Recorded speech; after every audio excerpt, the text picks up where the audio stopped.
général Soleimani, c'était d'abord un chef de guerre qui s'est engagé avec l'idée de promouvoir la révolution anti-impérialiste de l'imam Khomeini.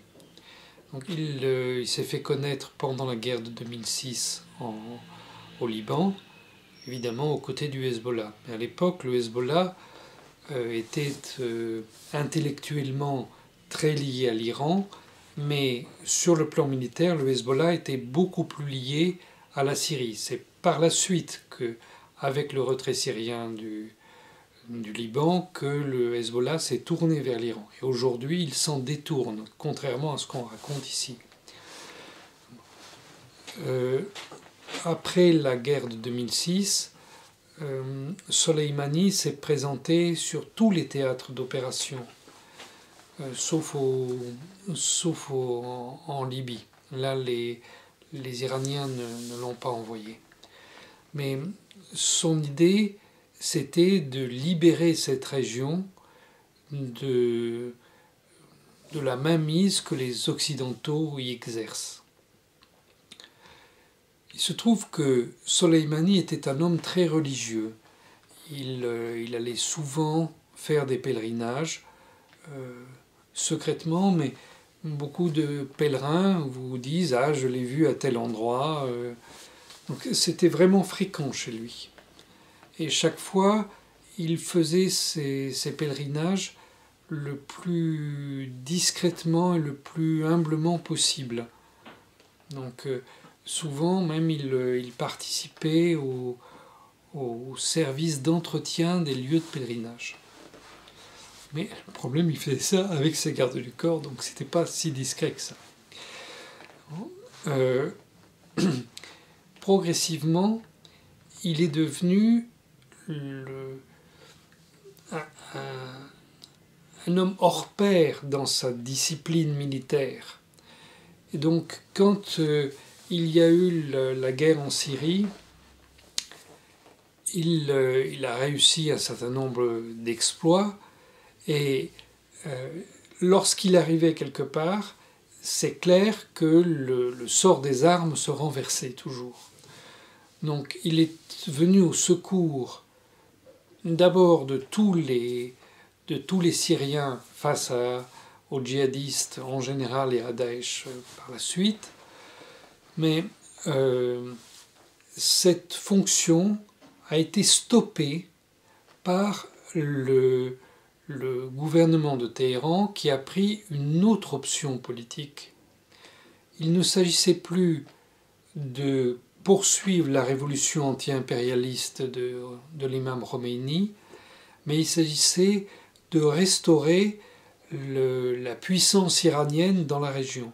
Et d'ailleurs, le président Rouhani, pendant sa campagne électorale présidentielle, a clairement dit qu'il ne donnerait plus d'argent pour le Hezbollah s'il était élu, et que son programme à lui était de recréer une fédération chiite dans toute cette région qui aurait compris le Liban, la Syrie, l'Irak, l'Iran bien sûr, et l'Azerbaïdjan.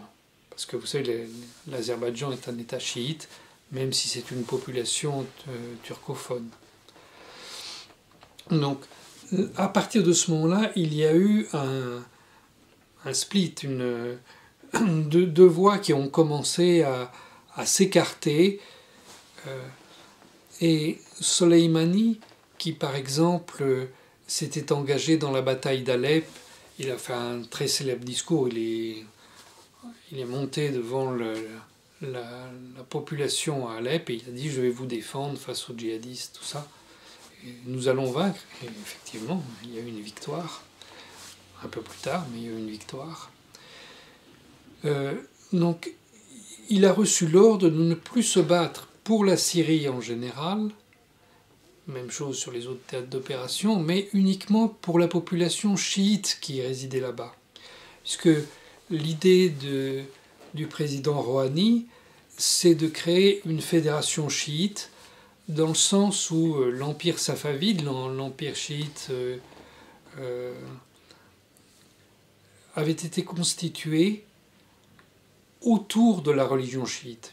Les empereurs safavides étaient au départ sunnites, ils ont changé leur religion, ils ont changé la religion de tout leur pays, c'était là-bas comme c'était en Europe au même moment, la religion du roi était la religion des sujets, il n'y avait pas de liberté religieuse à ce moment-là.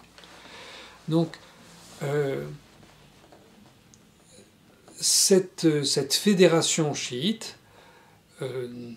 si l'on suit cette logique, suppose que tous ces États deviennent chiites, y compris le Liban, la Syrie où il y a très peu de chiites, il y a 5% de chiites en Syrie, il y en a par contre beaucoup plus, presque la moitié en Irak, mais tous ces pays-là doivent devenir chiites.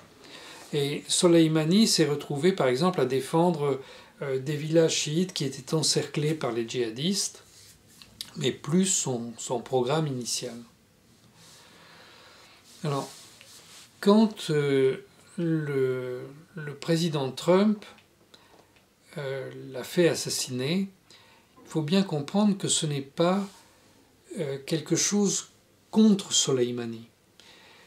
C'est quelque chose qu'il a fait pour montrer qu'il reprenait cette région en main.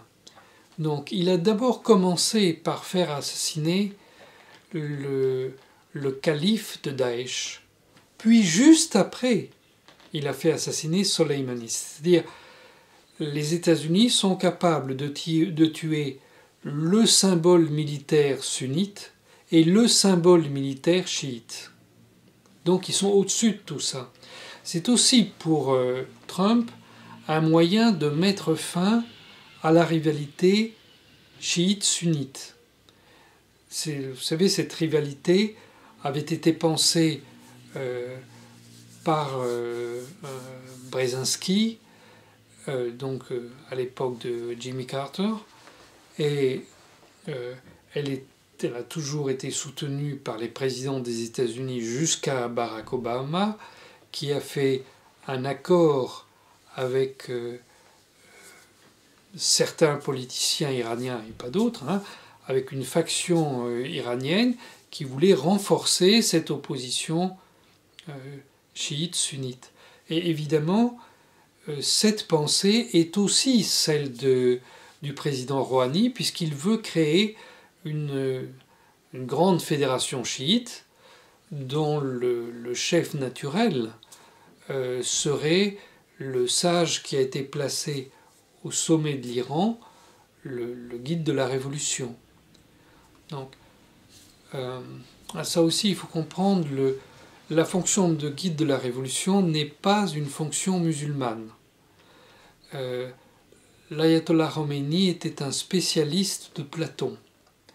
Et il avait lu La République, et il avait pensé, lui aussi, que le pays, pour être bien gouverné, devait être placé sous l'autorité ultime, non pas d'un élu, mais d'un sage. Bon, évidemment, il s'agissait de lui à cette époque-là, mais ça s'est reproduit par la suite avec son successeur actuel, peut-être un autre après. Donc, cette fonction n'est acceptée qu'en Iran, de par la personnalité de Khomeini. Elle n'est pas acceptée dans les autres pays que le président Rouhani veut placer dans cette fédération. Donc c'est un sujet de litige extrêmement fort, extrêmement fort. Lorsque les États-Unis ont décidé d'assassiner le calife et vraiment le symbole militaire du chiisme, ils ont marqué une nouvelle rupture au Proche-Orient. Et vous pouvez voir que beaucoup de choses se réorganisent depuis, en dehors de cette opposition sunnite-chiite dans laquelle on a vécu pendant 30 ans, mais qui n'existait pas auparavant. Il y a toujours eu des problèmes de famille au sein de l'islam, bien sûr, mais ça n'avait pas cette férocité que ça a connue à un moment donné. Non, je ne l'ai jamais rencontré, non, non, jamais. Et c'était un homme tout à fait public, hein, il ne se cachait pas du tout, il venait souvent à Damas, voilà, franchement, il n'y avait pas de difficulté pour le rencontrer si on souhaitait le rencontrer. Hein.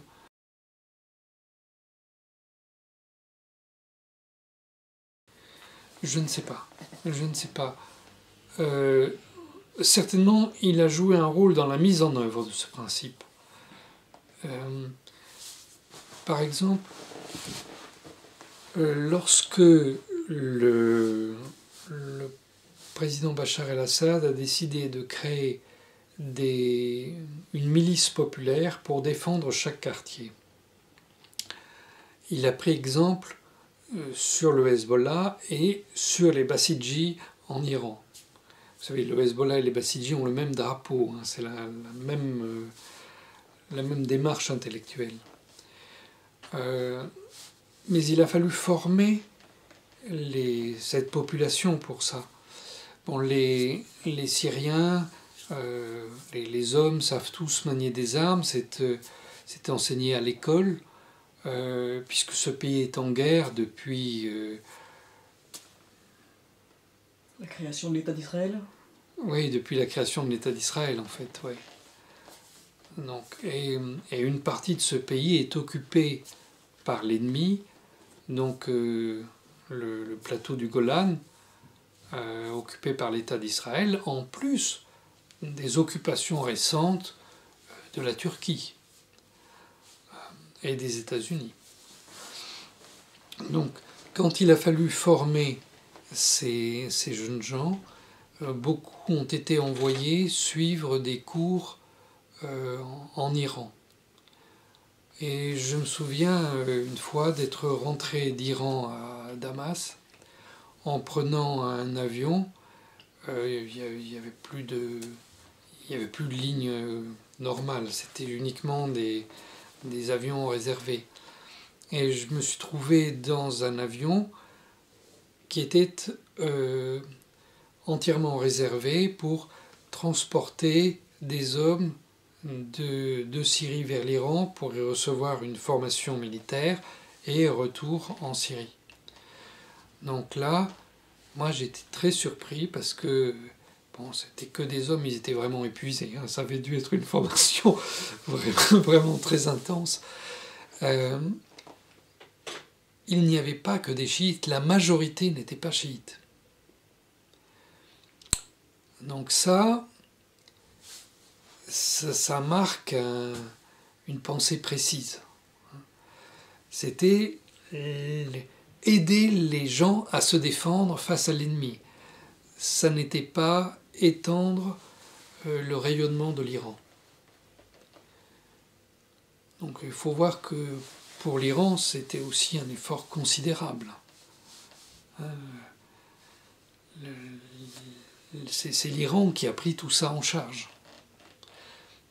Contrairement à ce qu'on dit, d'ailleurs, l'Iran n'a pas donné beaucoup d'argent à la Syrie, c'était des prêts, mais ce n'était pas des dons. Mais l'Iran a formé de très nombreux soldats, enfin, de très nombreux miliciens.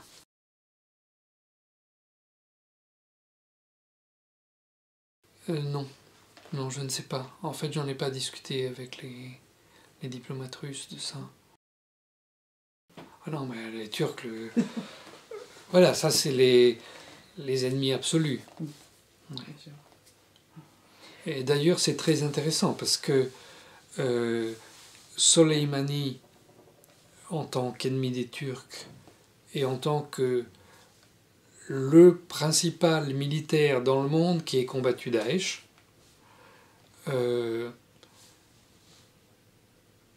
il s'en prenait on va dire la mouvance des frères musulmans. Alors que une partie des autorités iraniennes aujourd'hui est proche des frères musulmans.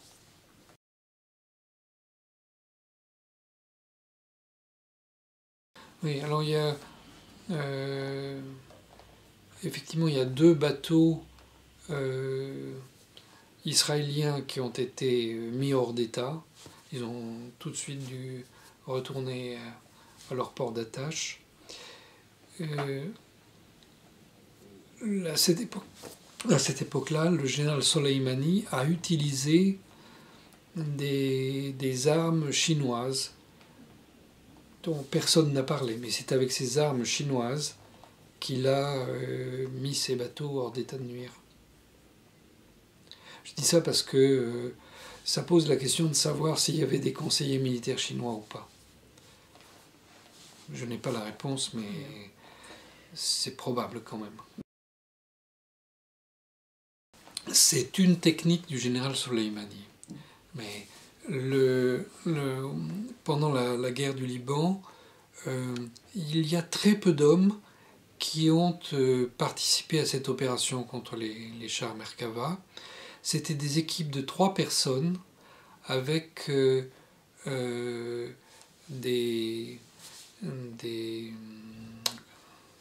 comment ça s'appelle là, des RPG, et ils avaient identifié l'endroit qu'il fallait toucher des Merkava pour les détruire. Parce que vous savez, bon, ce sont des chars qui sont non seulement protégés, mais qui ont à la fois un blindage et une protection alentour.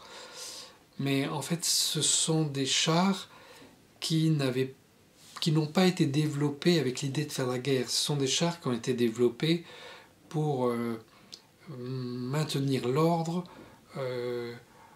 en Palestine occupée. Donc voilà, par exemple, ils avaient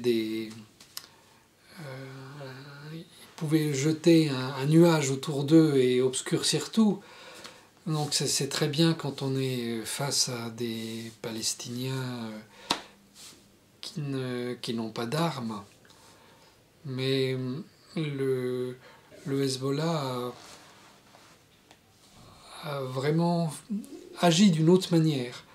Et j'insiste sur le fait que les soldats du Hezbollah qui participaient à ces opérations étaient des hommes d'environ 40 ans. Ça n'était pas des jeunes gens. Moi, ça m'a beaucoup frappé là-bas. Oui. On s'imagine toujours, nous, que quand on a 25 ans, c'est déjà trop tard pour faire la guerre. Mais ça n'est pas vrai. Non, ce n'étaient pas des professionnels. C'était des gens qui sortaient de chez eux, qui formaient des équipes de 3 personnes, avec qui on avait expliqué comment faire, et qui allaient s'enterrer dans les zones de combat. Et à 3, ils arrivaient à prendre ces chars par surprise. Il y a eu peu de morts du côté libanais. Il y en a eu beaucoup plus du côté israélien, même si l'État d'Israël a dénié tout ça. On dit que c'est pas vrai, mais après ça remet en question l'usage des tanks sur le champ de bataille. C'est absolument clair que ça ne se passera pas comme dans la Seconde Guerre mondiale. S'il y en a une troisième, les chars ne peuvent pas jouer ce rôle. Ils ne peuvent plus. D'ailleurs, on a conçu tellement d'armes contre les chars que je pense que, quoi qu'on en dise, cette arme est totalement dépassée. C'est les chevaliers en armure qui continuent à se battre au XVe siècle. C'est ridicule. Je dirais aussi qu'après cette expérience sur le champ de bataille au Liban, toutes les académies militaires se sont demandé est-ce qu'on continue à faire des chars. Je sais que en Australie, ils ont abandonné l'idée de faire des grandes batailles de chars. Je ne sais pas quels autres pays ont suivi cet exemple, mais de toute manière, ceux qui ne suivent pas cet exemple se heurteront à la réalité qu'on a trouvée à ce moment-là. Ça, on ne peut pas continuer d'utiliser des chars sur de grands champs de bataille. Ça, c'est absolument sûr. Forcément, parce que d'abord, la Syrie de 2011 à 2014, n'avait que des armes vieilles, puisque la Syrie était sous embargo d'armement depuis déjà de très nombreuses années. Donc leur armement ne valait rien du tout. Les djihadistes avaient un armement bien supérieur à celui de l'armée syrienne. À partir de l'arrivée de l'armée russe, bon, ils ont eu toutes les armes qu'ils voulaient. Mais il y a vraiment un avant et un après de l'arrivée de l'armée russe, ça c'est sûr. Donc dans la première période, il a fallu bricoler des armes avec ce qu'on avait. On parle toujours du fait que l'armée syrienne a utilisé des barils d'explosifs au début de la guerre. Bon.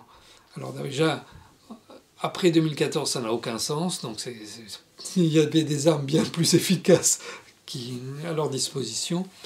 Mais dans les 3 premières années, ils ont certainement utilisé des armes artisanales comme celle-là, parce qu'ils n'avaient pas de bombes, c'est tout. Ah, moi j'en sais rien. Ah, je sais qu'il était au Yémen, oui, ça je suis sûr, mais non, je ne connais pas son action sur ces terrains-là.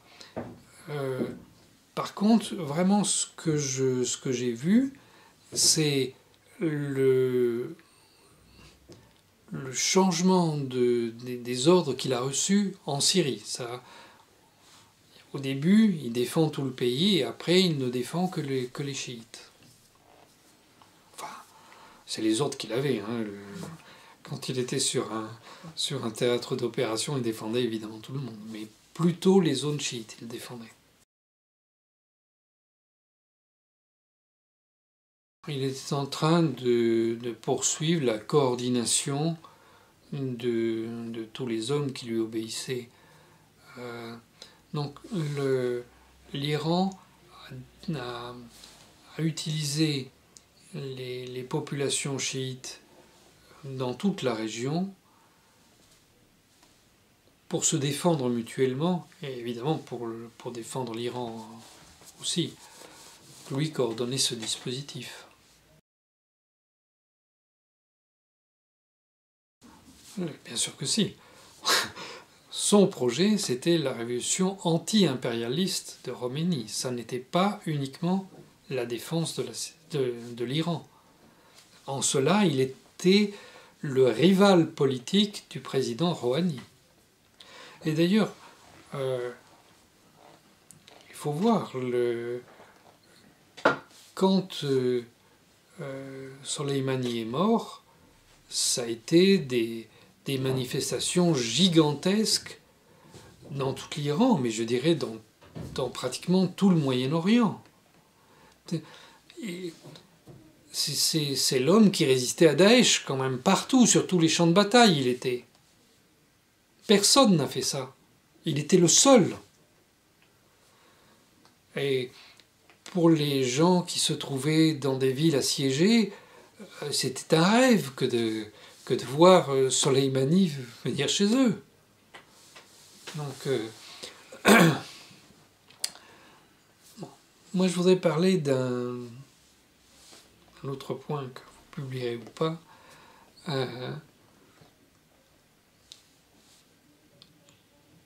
Cette différence de pensée entre ce que représentait Soleimani et le discours du président Rouhani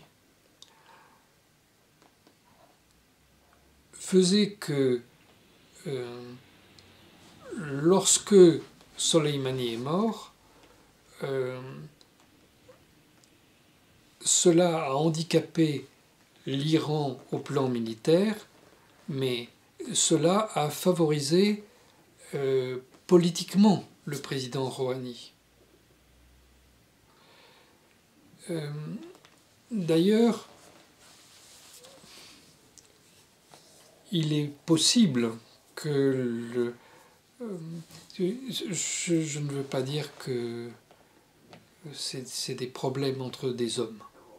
Et personne ne doute que le guide de la Révolution aimait profondément Soleimani.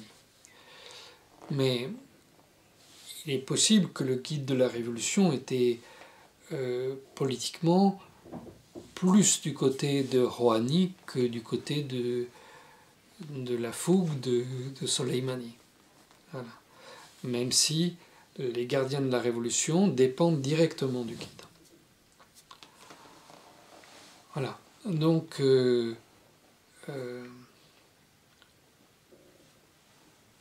lorsque le général Soleimani est mort, on a longuement expliqué, il est mort avec aussi un très haut responsable militaire d'une milice irakienne. Quand il est mort, on a expliqué que cet attentat avait été certes réalisé par les États-Unis, mais à partir de tout un système d'information qui avait été mis en place par le chef des services secrets irakiens. Et la presse iranienne n'a pas cessé d'insulter ce personnage. Cependant, quelques semaines plus tard, il est devenu le Premier ministre irakien. Et le président Rouhani a salué chaleureusement cette nomination. Donc, au-delà de l'amitié qu'il peut y avoir entre chacun, il faut bien saisir cette opposition idéologique entre les uns et les autres. Sans ça, on ne peut pas comprendre du tout ce qui se passe en Iran en particulier, mais au Moyen-Orient en général. C'est une erreur de dire que l'Iran est l'ennemi numéro un de cette région. C'est totalement absurde. Vous savez, il y a des liens très étroits, par exemple, entre l'Iran et Israël. L'économie israélienne tourne autour d'un pipeline entre le pipeline d'Haïfa. Et ce pipeline, sur le territoire israélien, appartient pour moitié à l'Iran. Donc vous ne pouvez pas dire que c'est deux pays qui se détestent, ça ne tient pas debout. Non, ça ne s'applique pas au pipeline, et il y a même en Israël une loi qui a été reconduite il y a quelques années qui interdit d'évoquer la propriété de ce pipeline sous peine de 15 ans d'emprisonnement. Non, mais... j'ai bien d'autres raisons de ne pas aller en Israël. Vous savez, le Moyen-Orient, on a toujours l'impression, quand on arrive, que l'on comprend. Et vous revenez 2 ans après, et tout a changé. Vous vous rendez compte que tout ce que vous avez compris, ça ne tient pas. Parce que la manière dont on fait de la politique dans cette région, ça n'est pas du tout comme en Occident, pas du tout. Il y a des gens qui agissent selon leur intérêt tribal. Il y a encore beaucoup de tribus au Moyen-Orient, y compris, les principales tribus, c'est au Yémen, en Irak, en Libye, mais il y a, dans chaque pays, il y a des tribus. Donc si vous êtes dans une tribu, votre vision de la politique, c'est la même vision que tous les autres membres de votre tribu. Bon, après, vous avez des gens qui vont avoir une vision confessionnelle de la politique. Et d'autres qui vont avoir une vision nationale Donc ça, c'est trois manières de réagir qui sont évidemment difficilement compatibles entre elles. Et ça remue constamment les alliances. Aucune alliance ne dure dans ce pays. Franchement, l'histoire de la corruption, ça vient par-dessus. Et je ne vois pas trop que les Occidentaux aient des leçons à donner en matière de corruption. Vous savez, c'est... Franchement, je trouve même que c'est ridicule. Et d'autant plus que les vues d'Occident, on confond deux sortes de corruption. Vous savez, dans l'ancien empire ottoman, les fonctionnaires étaient très peu payés. Et il était normal, quand on allait dans une administration, de payer le fonctionnaire pour ce qu'il faisait pour vous. Ça n'était pas de la corruption. C'était la manière dont ça fonctionnait, parce que sans ça, il n'avait pas de quoi manger suffisamment pour sa famille. Bon. Mais si vous comparez ça avec, par exemple, les quelques milliardaires qui tiennent le Liban, là, ce sont des gens qui ont volé l'argent des autres pour s'enrichir. Vous ne pouvez pas comparer ces deux situations, c'est ridicule. Donc quand on dit que la corruption est très importante au Moyen-Orient, c'est vrai dans certains pays, c'est pas vrai dans d'autres. Alors qu'en Europe, je pense que c'est partout pareil.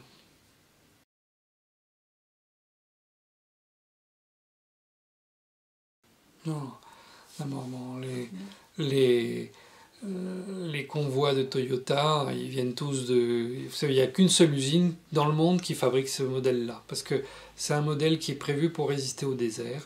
La seule usine est en Jordanie. Donc tout ça a été commandé en même temps et fourni à Daesh. Ça n'a rien à voir avec la population irakienne, ça. C'est les sponsors extérieurs, étrangers de Daesh qui ont payé ça. Mais les gens qui ont rejoint Daesh en Irak, fondamentalement, c'est la population sunnite qui avait été mise hors de la vie publique par les États-Unis au moment de la chute de Saddam Hussein. Vous savez, il y a eu ce qu'on appelait la débaatisation, et donc il se trouve que le parti Baath était surtout un parti sunnite, et que en fait, pratiquement tout était tenu politiquement et militairement par les sunnites. Donc ces gens-là que l'on a traités comme des vauriens ont pris leur revanche à ce moment-là.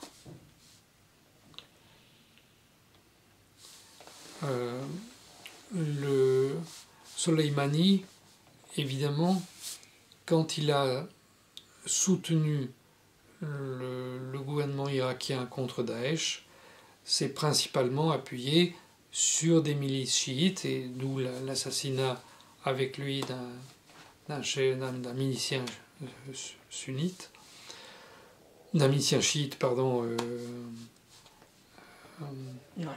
irakien, oui. Donc ça, les actions de Soleimani, c'était surtout des actions d'état-major. C'est un homme qui dirigeait les autres, c'était un commandant. Donc vous trouverez certainement des exploits qu'il a réalisés lui-même, mais c'était un homme qui pensait comment utiliser ses forces face à des ennemis de nature très différente.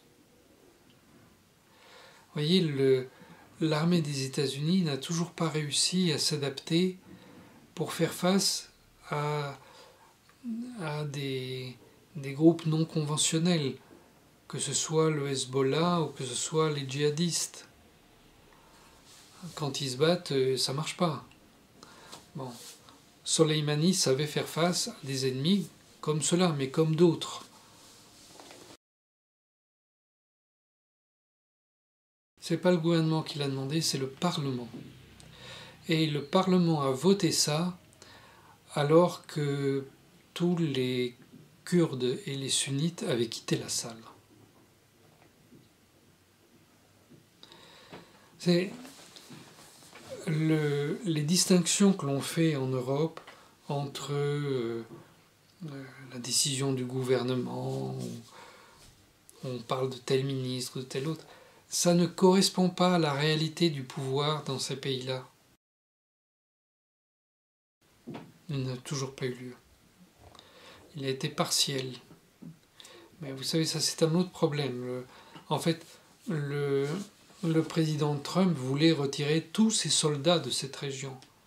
Il l'a fait 3 fois, je crois.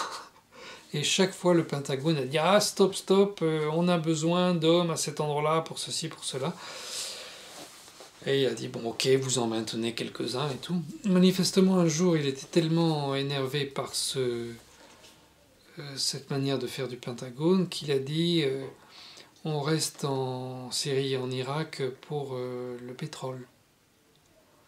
C'est une manière de dire on est là sans autorisation, on est une puissance occupante, on doit partir.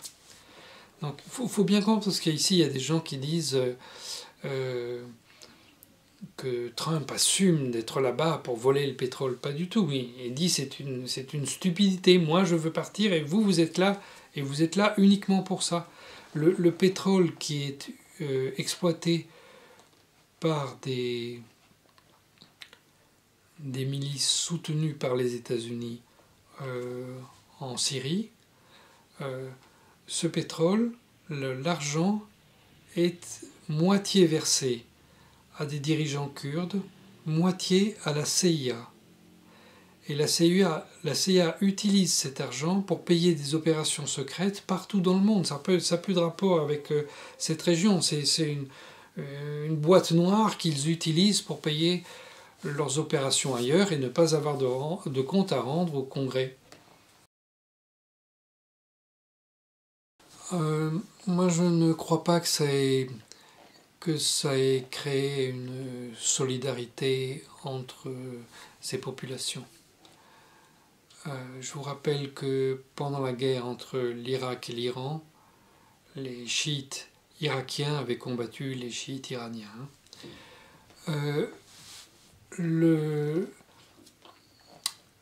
Mais par contre, je crois que l'exemple de Soleimani, pour qui il était possible de libérer cette région des puissances coloniales qui continuent à l'exploiter alors qu'officiellement on a décolonisé depuis longtemps, ça, cet exemple, beaucoup de gens se reconnaissent.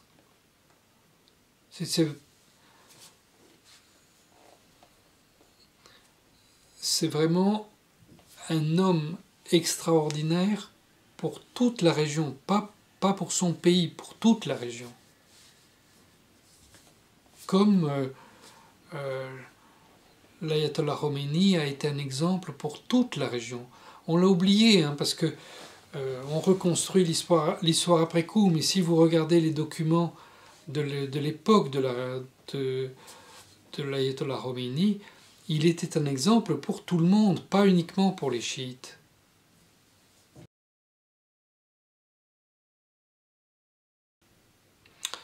Alors, le problème, si je vous réponds, je ne vais pas être compris. Parce que le sionisme, on comprend des choses très différentes, et l'Amérique, on comprend des choses très différentes.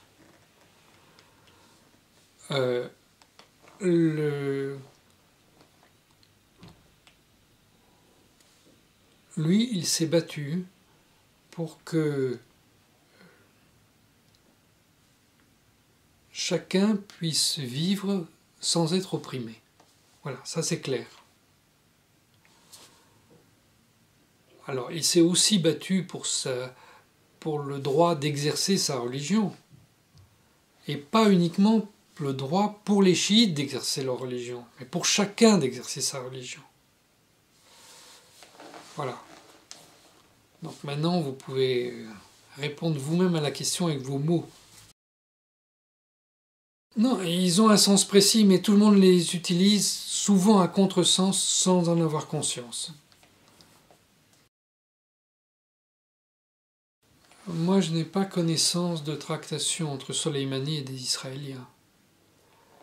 Mais il avait des discussions avec des États-Unis, hein, oui. Ah bah, forcément, il avait des gens qui le soutenaient aux États-Unis, comme d'autres le détestaient, il y avait les deux. Mais parce que les États-Unis, aujourd'hui, c'est un État complètement divisé.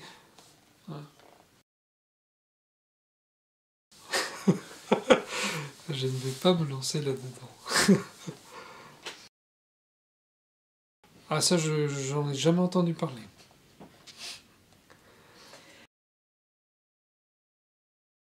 Pour le moment, les djihadistes perdent de leur influence. Et la Turquie déplace le réservoir que l'on avait créé dans le gouvernorat d'Idlib. Il déplace les meilleurs combattants, des Turkmènes. Il les déplace vers la Libye et vers l'Azerbaïdjan. D'accord. Mais il reste encore beaucoup de gens à cet endroit-là. En fait, on a regroupé là-bas toutes sortes de gens qui sont devenus des chiens enragés et dont personne ne sait quoi faire. Militairement, tout le monde a en tête une solution où on bombarde et on tue tous ces gens. Mais personne ne va se lancer dans un crime pareil. Bon. Et il est pourtant évident qu'il est impossible de réintroduire dans la société une masse de gens comme ça. Peut-être individuellement, il y a beaucoup de gens qu'on peut sauver. Mais il faut savoir comment ces gens pensent maintenant. Et le goût du sang qu'ils ont dans la bouche, vous n'êtes pas à mettre tous ces gens-là en prison non plus. Le fait est qu'il n'y a pas de solution.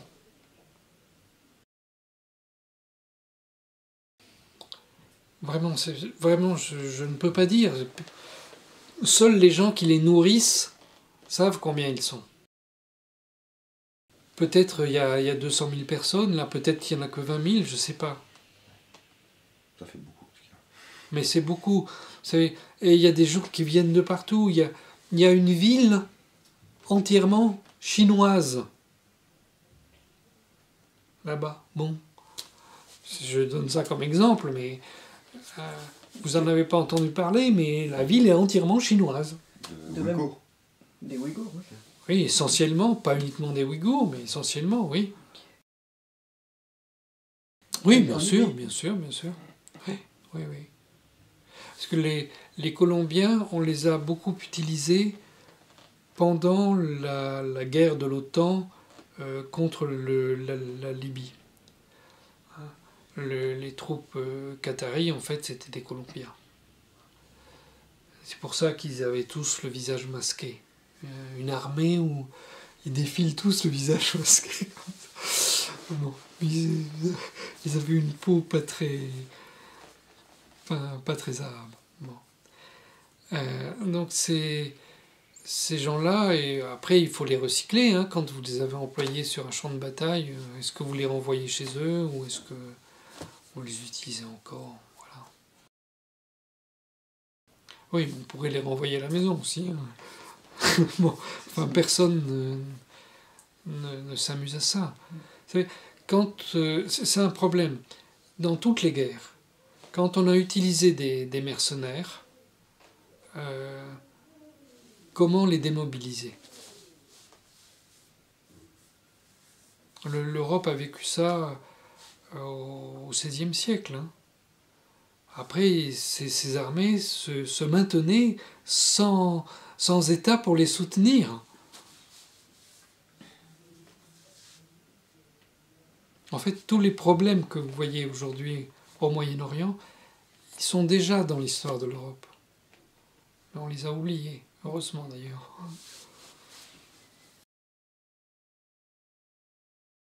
Ça reprendra là où on a décidé que ça reprendrait. Tout ça coûte extrêmement cher. Tout ça n'existe que parce qu'on le paye. Tout ça n'existe que parce qu'on leur donne des armes. Vous savez, des armées de mercenaires qui surgissent en disant voilà, Allah m'a dit et Allah m'a donné un tank, c'est quand même curieux. Je ne sais pas si aujourd'hui c'est l'OTAN. Ça l'a été, ça c'est absolument sûr. Aujourd'hui, c'est des sociétés privées qui payent pour ça. Donc des grands fonds de pension qui payent pour ça. Clairement, Daesh, aujourd'hui, au moment où nous parlons, est par exemple toujours soutenu par KKR, un très gros fonds qui est installé aux États-Unis, qui a une activité politique débordante mais qu'on ne voit pas. C'est par exemple KKR qui a été le principal financier de la campagne de M. Macron. Ça n'a rien à voir avec ce qu'on raconte ici, mais vous devriez regarder les choses plus en détail. Et KKR coordonne toutes ces opérations militaires avec le général Petraeus, l'ancien directeur de la CIA, qui maintenant travaille pour eux directement. Donc, je disais tout à l'heure, il y a plusieurs Amériques. Oui, il y a plusieurs Amériques. Il y a une Amérique privée, il y a deux camps politiques qui se tapent dessus d'une manière terrible. Voilà. Qui prend telle ou telle décision, c'est très difficile à discerner. J'essaye de comprendre et j'essaye d'aider les gens qui sont opprimés par ce système. Alors, je suis devenu journaliste pour pouvoir toucher des populations importantes. Je suis écrivain pour pouvoir vivre, parce qu'il faut que j'ai de vivre. Je n'ai jamais touché d'argent de mes fonctions politiques. Et voilà, j'essaye de rendre service, c'est tout. Hein. Bon, d'abord, la crise du Covid.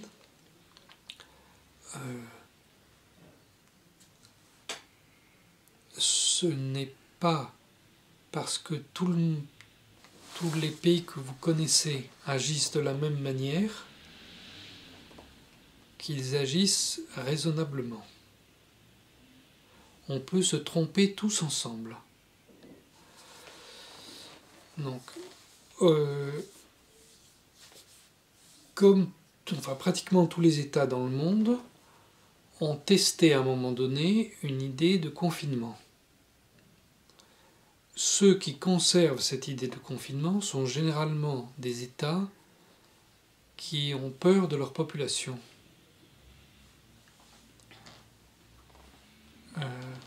Donc déjà, vous pouvez voir au Moyen-Orient, on va décider par exemple le confinement au Liban, parce que sans ça, ça va être un désordre, tout le monde va s'assassiner dans la rue, mais on va pas il n'y a pas de confinement en Syrie, de l'autre côté de la frontière. Il n'y a jamais eu de confinement en Syrie. Il y a eu un couvre-feu pendant 1 semaine.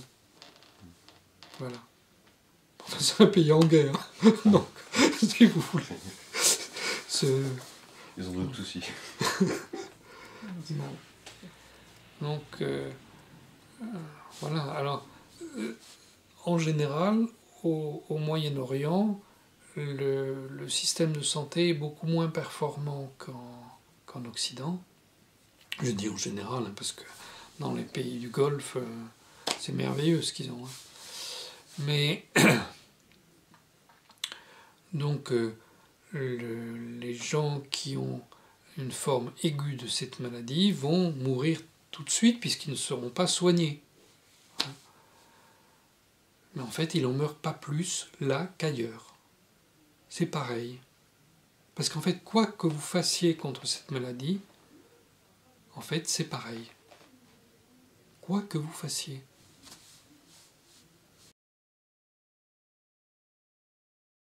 Moi, je pense qu'il faut se poser la question différemment. C'est-à-dire, pourquoi est-ce que, jusqu'à présent, dans notre pays, personne ne l'a fait? Il y a eu une action devant le Conseil d'État tout à fait au début, et on a dit que les atteintes aux libertés étaient proportionnelles à la menace. Bon, d'accord, tout à fait au début, il y avait une menace qui n'était pas identifiable, ok. Il y avait énormément de morts, d'accord, donc voilà, on a conclu ça. D'accord, enfin aujourd'hui, le taux de mortalité de cette maladie a baissé de 97%. Donc le raisonnement qui était tenu par les magistrats à ce moment-là ne tiendrait pas aujourd'hui, normalement. Ça n'empêche pas de faire des actions en justice. Oui. Ça n'empêche pas de constater que, au moins la première fois qu'on a pris cette décision de confinement, c'est sur des informations totalement fausses qui ont été largement démenties. Et aujourd'hui, la situation a complètement changé et il n'y a rien qui rappelle ce que l'on croyait au départ. Donc pourquoi est-ce qu'on réagit de la même manière? C'est incompréhensible, ça. On ne tient pas compte de ce qu'on a vécu. Une manifestation, c'est autre chose. C'est bien, les manifestations ne sont autorisées que quand elles sont voulues par le gouvernement. Comme on l'a vu là avec l'assassinat de Samuel Paty. Bon. Le reste du temps, il ne faut pas être plus de 6. Mais là, c'est l'État qui l'organise, il faut être des milliers. Bon. Non. Laissons de côté les manifestations. Prenons nos responsabilités devant les tribunaux. Enfin, il y a toutes sortes d'organismes qui peuvent faire ça, mais qui ne le font pas. C'est-à-dire, nous considérons que le fantasme de notre santé passe avant notre liberté. Avant, on était prêt à mourir pour sa liberté, mais maintenant, non.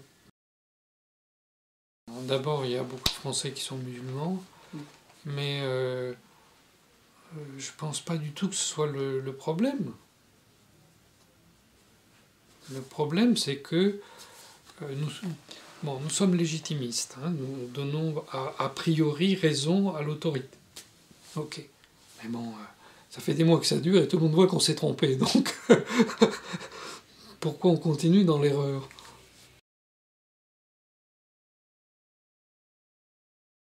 Oui, la population a peur de la liberté. Oui. J'ai entendu des gens dire que quand on avait déconfiné, ils n'osaient pas sortir de chez eux. Bon. C'est-à-dire que tout le monde est redevenu comme un petit enfant qui se protège. Oui.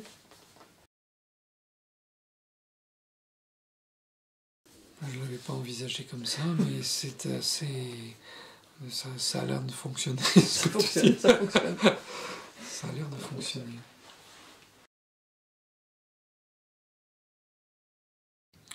Alors ça va se déplacer, mais pas encore. Certainement, dans une dizaine d'années, tout le monde va se battre là-bas. J'ai l'impression que ça commence. Oui. L'OTAN se prépare à intégrer l'Australie d'abord, puis le Japon, et éventuellement l'Inde. Donc ça deviendra une puissance mondiale. Bon. Mais pour le moment, tout se cristallise autour de la Turquie. En fait, les États-Unis ont besoin militairement de l'armée turque, qui est une armée très très forte. Vous savez, c'est l'armée turque qui avait sauvé les États-Unis pendant la guerre de Corée. Hein. La plus grande bataille qui a retourné tout, c'est les Turcs qui l'ont livrée. Hein. Mais alors qu'ils ont besoin de l'armée turque, ils essayent de faire tomber le président Erdogan. Ils ont essayé plusieurs fois de l'assassiner, dont en 2015, là, une tentative ratée à son hôtel qui s'est transformée en coup d'État improvisé, et c'était un désastre pour les gens qui avaient été embarqués là-dedans.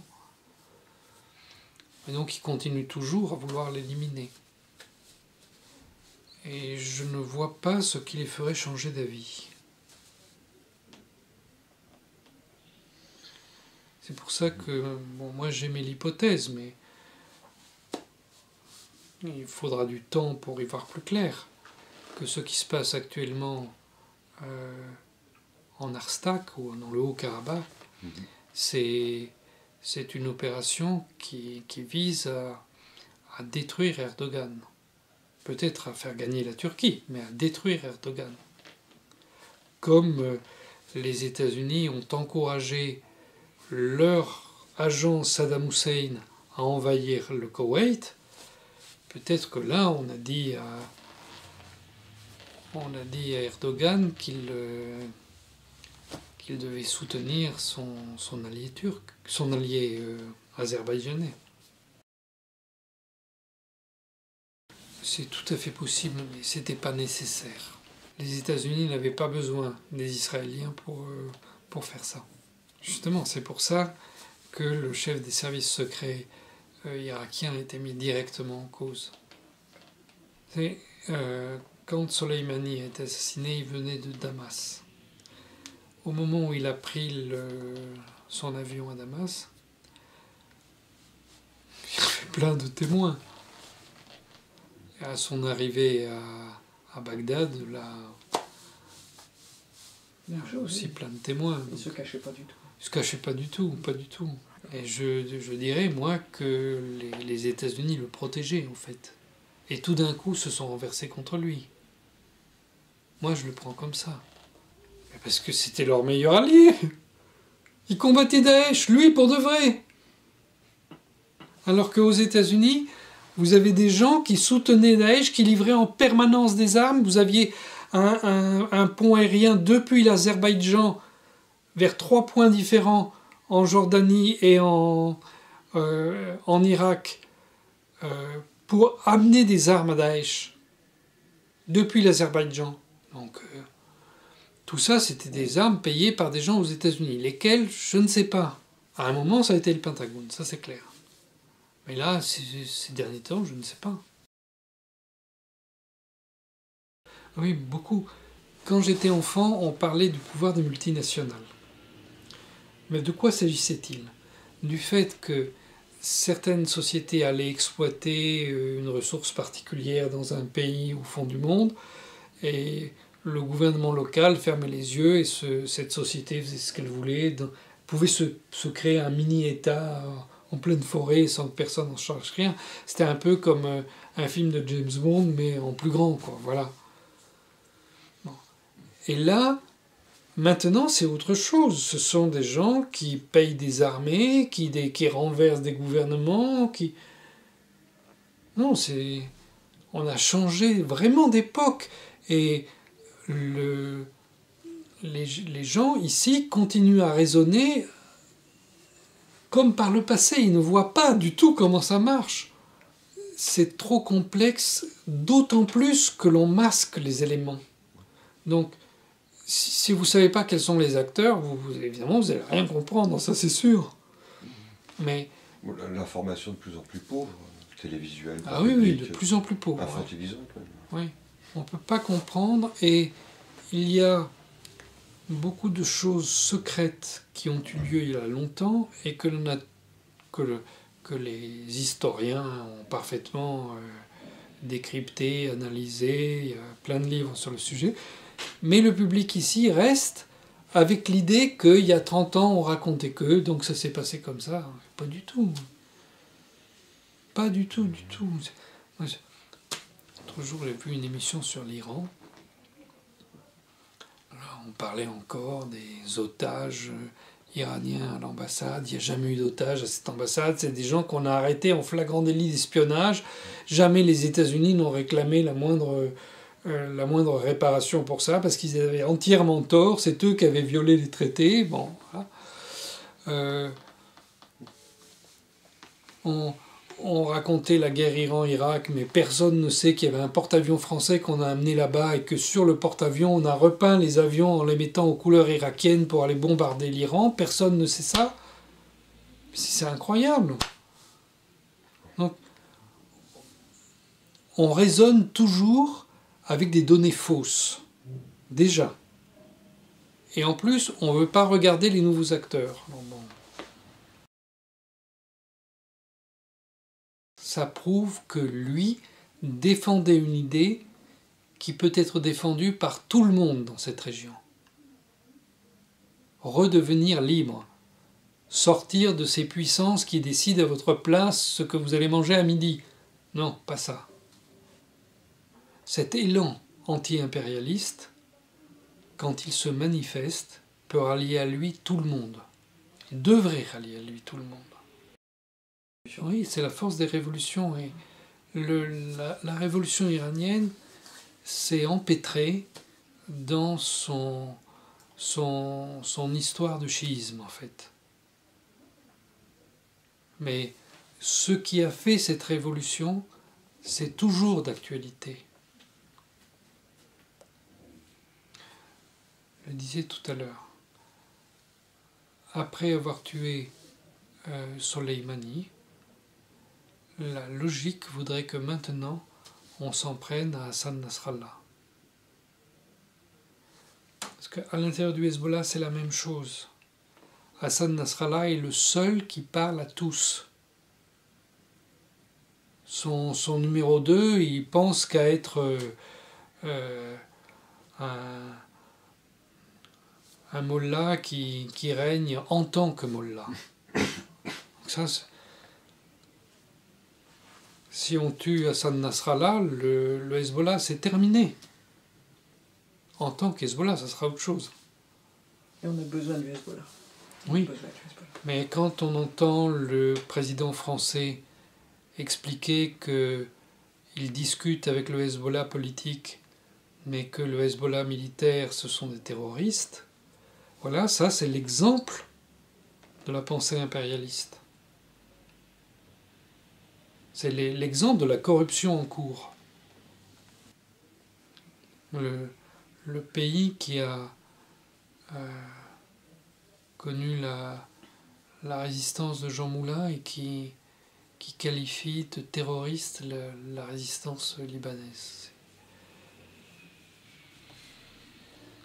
Non, c'est vraiment insensé.